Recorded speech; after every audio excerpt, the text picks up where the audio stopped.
येत्या 6 तारखेला आपल्या राजा शिवछत्रपती यांचा 352 वर्ष झालेत शिवराज्याभिषेक सोहळ्याला। या निमित्त 6 तारखेला मोठा तिथं शिवराज्याभिषेक सोहळा होत असतो। युवराज संभाजीराजे छत्रपती, युवराज्ञी संयोगिताराजे छत्रपती आणि युवराज शहाजीराजे छत्रपती यांच्या उपस्थित हा कार्यक्रम होतो। या कार्यक्रमाला महाराष्ट्रातील सगळ्या शिवभक्तांनी यावं, बीड जिल्ह्यातील सर्व शिवभक्तांनी यावं हे मी असं आवाहन करतोय।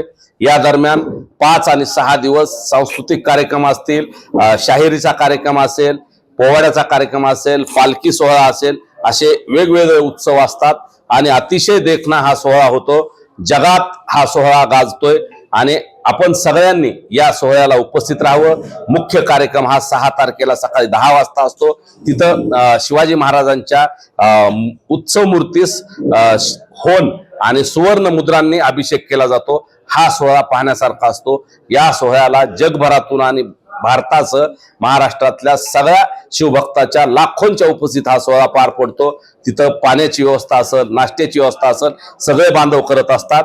आणि या कार्यक्रमाला मनोजदादा जरांगे पाटील हे सुद्धा सकाळीच सूर्य उगता दर्शन घेणार आहेत महाराजांच्या त्या स्मारकाचं आणि तिथं अभिवादन करायला मनोजदादा सुद्धा जाणार आहेत।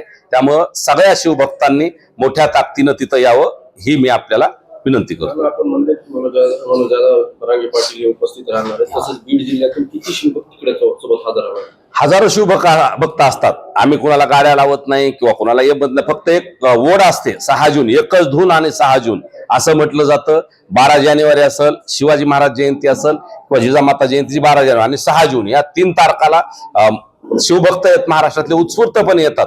त्यामुळे हजारो बांधव बीड जिल्ह्यातून दरवर्षी जातात। तुम्ही बघत असताल महाराष्ट्रातल्या इतर जिल्ह्याच्या तुलनेत बीड जिल्ह्यातून सगळ्यात जास्त शिवभक्त तिथे जात असतात आणि या वर्षी सुद्धा ती परंपरा कायम राहील। बीड जिल्ह्यातून सगळ्यात शिवभक्त तिथे जातील, मोठ्या संख्येने जातील आणि तो दरवर्षीचा रेकॉर्ड आपला कायम राहील।